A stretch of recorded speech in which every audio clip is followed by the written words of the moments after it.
Joining me now from Boston, Democrat Tim Murray. He's the Massachusetts Lieutenant Governor.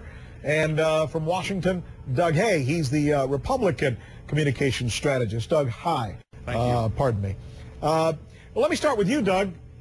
Massachusetts Republican Party is looking at this race, and if Scott Brown wins, do you expect that he would hop on a flight to Washington and demand to be seated immediately to prevent the Democrats from passing health care reform while they're still enjoying this filibuster-proof majority of 60? There's no question about it. If Scott Brown is leading in the polls on Tuesday night, he will be in Washington, D.C. on Wednesday morning, and Republicans will make the effort to have him sworn in as a senator. Really, it comes down to the detail of what the law is, and the law says that there need to be qualified candidates, not certified candidates. So it's not really a process that affected, say, the Al Franken, Norm Coleman race. And I know Republicans have a ton of lawyers on this that are really working hard. But wait a minute. You're going to put him on a plane the very next day and have him in Washington saying, I want my seat. I won the election. I want to be seated. Absolutely, and that's something that happens anytime a special election is held. What if it's too close? What if they have to canvass the different boards and do some kind of recount, as we've seen a multitude of times? You know, we've certainly seen that everywhere. You know, no better example than Florida. That's certainly a different example. But if it's clear that he's the winner, he will be in Washington, D.C. the next day, and he'll be sworn in, hopefully, as the next United States Senator for Massachusetts. Tim, this thing could turn into a mess. It wouldn't be that way in the past because, after all, we're talking about Massachusetts. And usually Democrats win in Massachusetts. What is going on here? Why is your candidate down in so many polls? Well, it's interesting to hear that Scott Brown's already lawyering up. Whatever the legal process is in Massachusetts and Washington, D.C., it should be followed. But, you know, Martha Coakley's going to win because I think people right now are really scrutinizing the records or the lack thereof between the two candidates. Martha Coakley has a track record in Massachusetts as Attorney General of protecting taxpayers.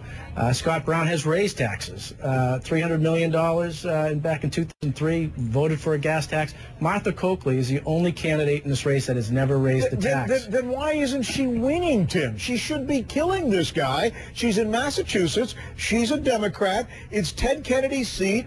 You should be winning this race, and you're not. And she is going to win. But let me tell you, unenrolled are the largest portion of voters in Massachusetts. And I give Scott Brown credit. He's done a good job of running from his record. But as I said, he's the only one who's ever voted to raise taxes of the two candidates. But is there something outside of the candidates that's going on here? Doug, let me go back to you on this. I mean, we've seen the Tea Parties. We've seen a real resentment in this country about the taxes, the bailouts, all the different efforts that have been made, like TARP, for example, not to mention Wall Street.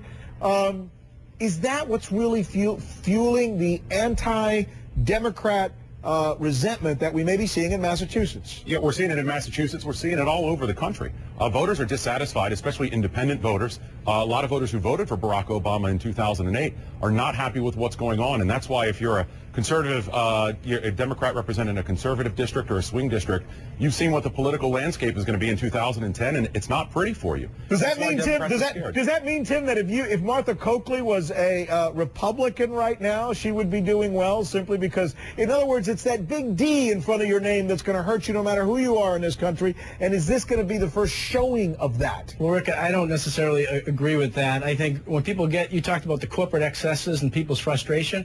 Martha Coakley has been incredibly successful as an Attorney General, going after illegal corporate activity, unscrupulous illegal activity by companies, whether it be on the foreclosure crisis, one of the first Attorney Generals in the country to aggressively go after the Goldman Sachs. She's gone after utility companies in the state, protecting taxpayers. I get it. But does she root for the Red Sox? That's the question that I think a lot of Bostonians want to know. Well, Martha Coakley grew up in North Adams, a big family of 5. She roots for the Red Sox, trust me. If you're following this story in Massachusetts, you know what we mean. My thanks to both of you. Tim, Doug, thanks for being on the list.